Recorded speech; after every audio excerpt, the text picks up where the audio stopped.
The moving object was almost of human size and entirely devoid of clothing. It was absolutely hairless, and its tawny-looking back seemed suddenly squamous in the dim, ghoulish light. Around the shoulders, it was rather speckled and brownish, and the head was very curiously flat. As it looked up to hiss at me, I saw that the beady little black eyes were damnably anthropoid, but I could not bear to study them long. They fastened themselves on me with a horrible persistence, so that I closed the panel gaspingly and left the creature to wriggle about unseen in its matted straw and spectral twilight. I must have reeled a bit, for I saw that the doctor was gently holding my arm as he guided me away. I was stuttering over and over again. But for God's sake, what is it? Hello, my friends, hello, and welcome once again to stately Vaughan Manor, where Roger and I have returned for Mythos Monday. It's Mythos Monday once again, where Roger and I will discuss a very important piece of literature. Today we're talking about the Curse of Yig. It's the Curse of Yig, which is a story written by H.P. Lovecraft and Zealia Brown Reed Bishop. Zealia Brown Reed Bishop. This is one of Lovecraft's revisions. Lovecraft did a lot of revisions for clients who sent him their stories for revision, and very often the stories that were sent him were not much. And so most of these revisions were actually mostly, if not all, Lovecraft, except for, a very small part very often.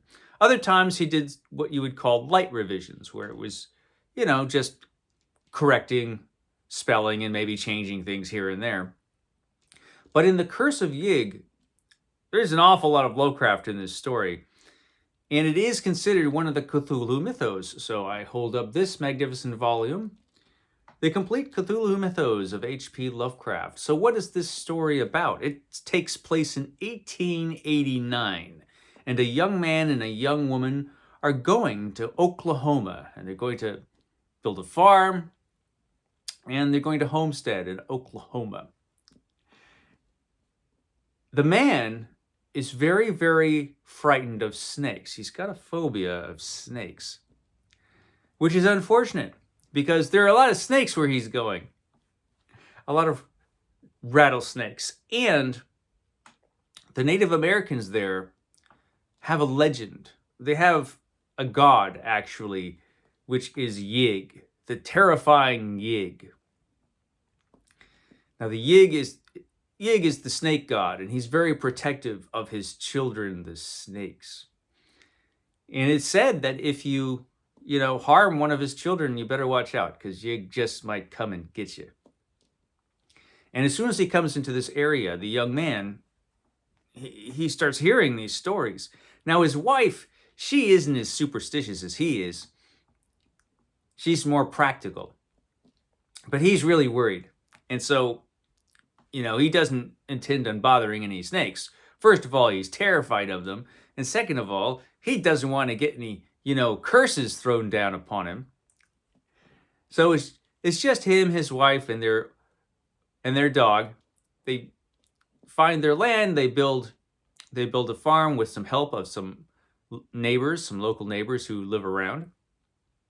And they're very likable people, and they make some friends. But unfortunately,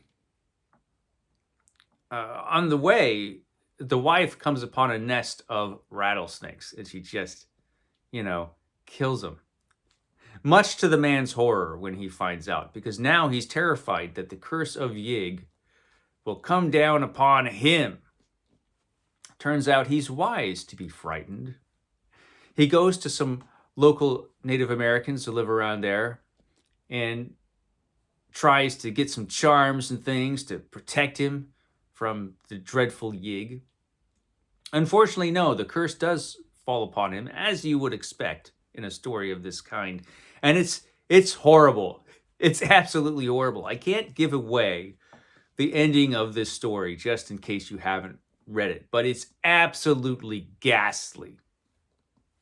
Now, the person who's telling this story is an anthropologist who I think is the same person who also featured in another revision that Lovecraft did called The Mound, which is a story I don't remember if I talked about The Mound. I probably should get to that.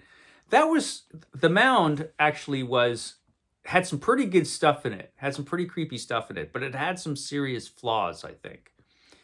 The Curse of Yig is just a great little horror story. It's fantastic. I love it. Recently, when I think it was after last week's video that I did on Lovecraft, one of the viewers asked in the comments, what is the Lovecraft story that you find the most disturbing? I think that was the question. And I didn't have an answer because there's just so many disturbing stories in Lovecraft. How do you pick just one? But I was thinking about it, and I think actually there's a couple things in the Curse of Yig which I just find really, really disturbing. One was described there at the beginning of this video,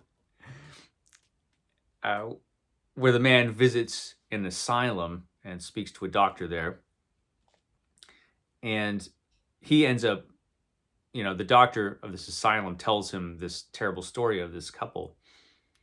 And the ending of this story is just fantastic. Just beautifully ghastly, as you would wish. So it's a great story that you won't find if you have most complete, like if you get the complete fiction of H.P. Lovecraft, most complete volumes do not have the Curse of Yig in it because it is a revision. But how much did Lovecraft actually write in this story? Well, actually, we have an answer because Lovecraft did write about this story in a letter to August Derleth. So I'm going to read you that letter. And so here it is. This is Lovecraft to August Derleth. By the way, if you want to see a new story which is practically mine, read The Curse of Yig in the current Weird Tales. Mrs. Reed is a client for whom Long and I have done oceans of work, and this story is about 75% mine. All I had to work on was a synopsis describing a couple of pioneers in a cabin with a nest of rattlesnakes beneath, the killing of the husband by snakes, the bursting of the corpse, and the madness of the wife, who was an eyewitness to the horror. There was no plot or motivation, no prologue or aftermath to the incident, so that one might say that the story as a story is wholly my own.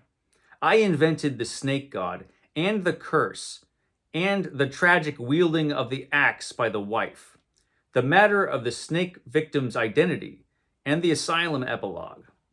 Also, I worked up the geographic and other incidental color, getting some data from the alleged authoress who knows Oklahoma, but more from books. So there we see, according to Lovecraft, and I believe him, there we see that H.P. Lovecraft really wrote the story. He was given an incident and some details, but he wrote everything around that story. And it really absolutely reads like Lovecraft. So it's definitely a story worth hunting down. I believe it's in the public domain. I'm pretty sure it is. So it's something that if you want to read it, you could find it on Project Gutenberg, probably. I probably should have looked that up before I started this video. Oh well, you know how prepared I always am. But it's definitely available in some other volumes, like this is Barnes & Noble edition of the Complete Cthulhu Mythos. It's in this one. There's at least one other edition of this that I've seen that has that story in it. There are other books. If you get this book about H.P. Lovecraft's revisions, it's in here. But it's not a difficult story to find, and it's absolutely worth reading if you're a fan of Lovecraft or just horror in general. It's dynamite. Okay, that's all I have to say for today. I will see you next time.